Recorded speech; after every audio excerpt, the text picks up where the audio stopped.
I'm in my car today, and you know what that means. Road trip. Today I'm headed to an antique shop in Chicago called Beyond Grandma's House Vintage. And besides showing you around all the antiques and collectibles, including a space capsule replica signed by Tom Hanks, we're going to meet a very interesting man named Ivor Burke. He's a wealth of knowledge when it comes to old film equipment, which he has amassed his whole life, and it's available for purchase in the store. Now, believe it or not, this antique store that we're going to, it's located in a converted boiler room of the old American Licorice company. I think we're in for a treat.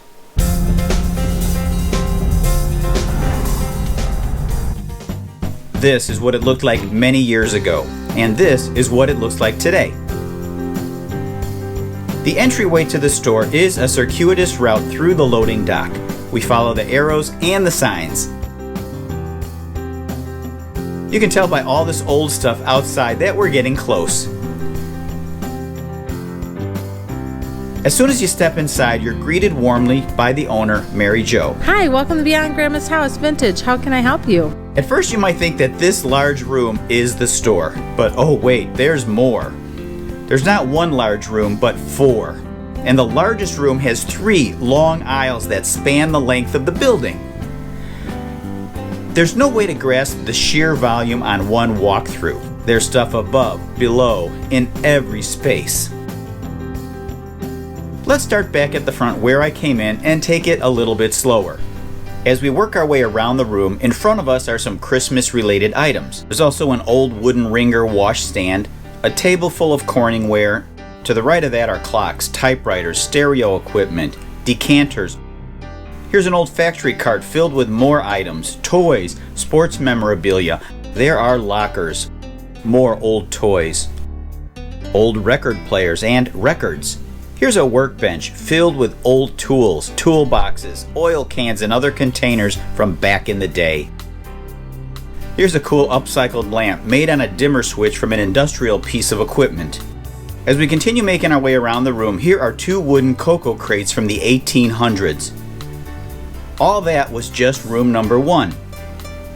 To the right of the entryway is room number 2, where we find vintage hats, figurines. Here's a huge collection of salt and pepper shakers. Here we have some hot home entertainment equipment. There's a lot more items to see in this room, but we need to move on. Back to the first room where we continue our journey to get to room number 3. This room contains some furniture, lamps, toys, houseware items, and that space capsule I was telling you about. This capsule was probably a prop. Perhaps it was at a theater when the movie came out.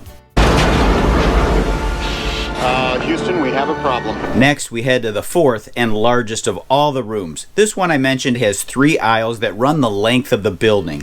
It would take me way too long to show you everything. So I'm going to have to zip through this part of the tour because we still need to meet with Mr. Ivor Burke. Here we have sewing machines and other related items. A pinball machine. Beautiful antique furniture.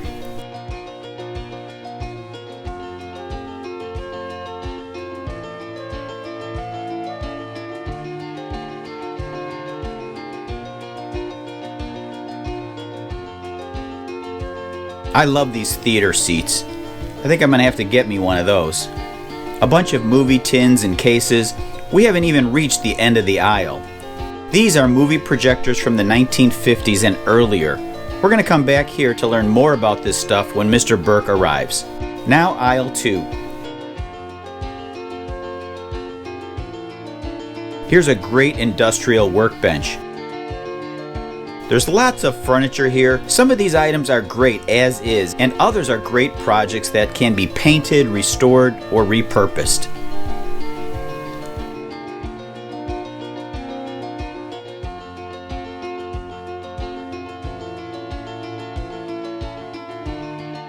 Now on to aisle 3. This place is really packed. I think this would be a 4-hour video if I took the time to show you everything.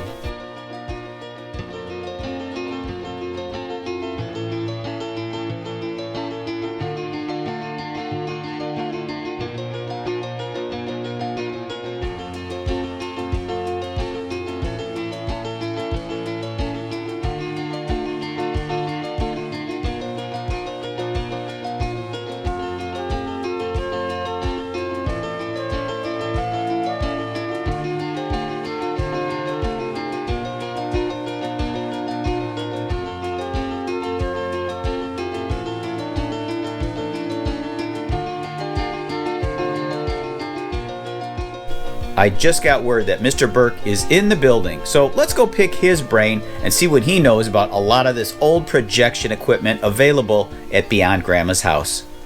I'm Ivor Burke. I live in Chicago for my whole life.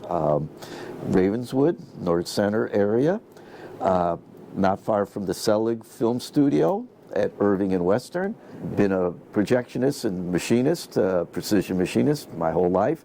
As with my father, I followed in my father's footsteps of helping him with the theater business, equipment, buying it, rebuilding it, servicing it, installing it. Worked at the Portage, the Congress, at the Chicago Theater, the Gateway Theater. Well, these are the shipping film cans that would come with the film. And Monogram, at one period of the film trade, this is a shipping can for the 35 millimeter films made by a company called Goldberg Brothers.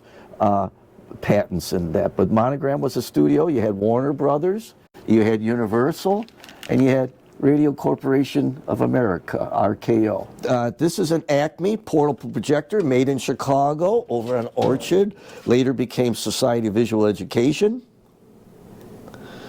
And it was a silent machine, and you had two side by side, a take-up reel and a supply reel, and you can see sprockets on both sides. And it was a little portable machine, incandescent lamp. When you went into a movie theater at a greater distance that this lamp could do, they came up with a carbon arc using two carbons. This one's in there right now. You can see it's in there.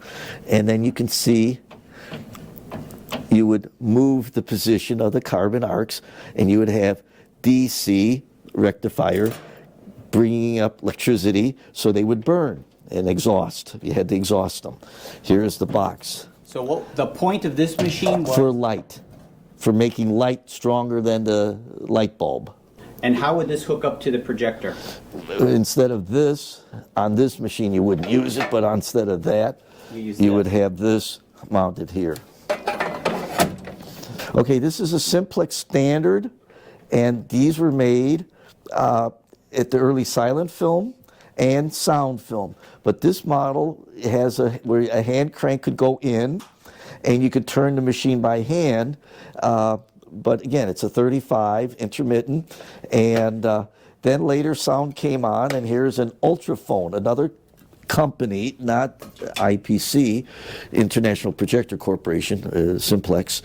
But in here, you can see a Western Electric 1 photoelectric cell, and here you have a light bulb that would shine through the lens system. That's just a regular tungsten filament light bulb, finely wound, very precise, so you could focus it and it would get onto the photoelectric cell, and you get your sound.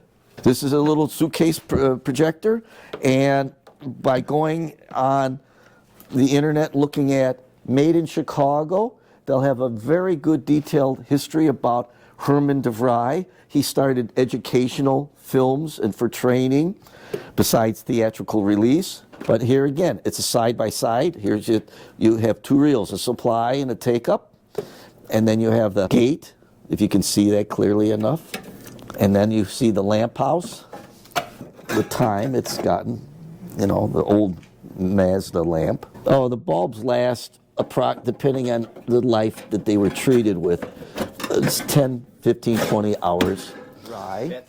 And these were made here in Chicago also, model 2812, and they were made before 1940, but the government in World War II bought loads and loads of them for training the troops, and the supply reel would go up here. You can see the little, that hits a bell in the back when the film is run out.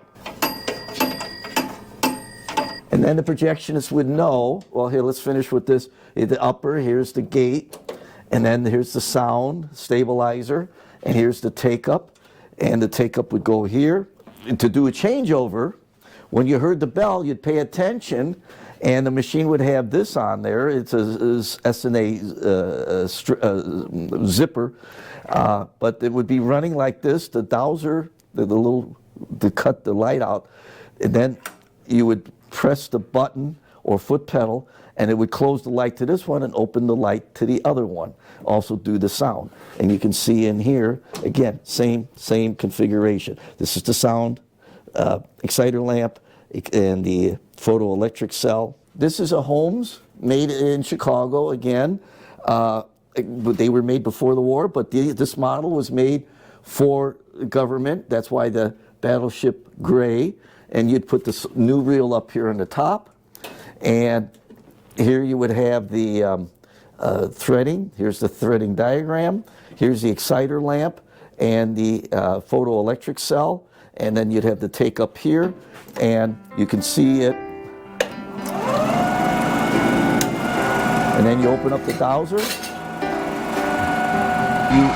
This is moving 24 times in a second. That's giving the motion that consecutive series of films. Now, if we had a screen and a film in there, you'd be seeing a motion picture. What a great pleasure it was to meet with Ivor Burke and listen to his stories. It wasn't just about his stories, but also my story, where it intersected with his. When I was a teenager watching a movie in a theater in my neighborhood, it's very possible that Ivor Burke was in the projection room manning the controls. If you're ever in the Chicago area near Pulaski and Fullerton, wait, better yet, even if you're not, it's worth the effort to take a trip to Beyond Grandma's House Vintage. And just like Grandma's house, you can stop in and have yourself a free cup of coffee. So I encourage you to check them out in the future if you're ever interested in taking a walk through the past.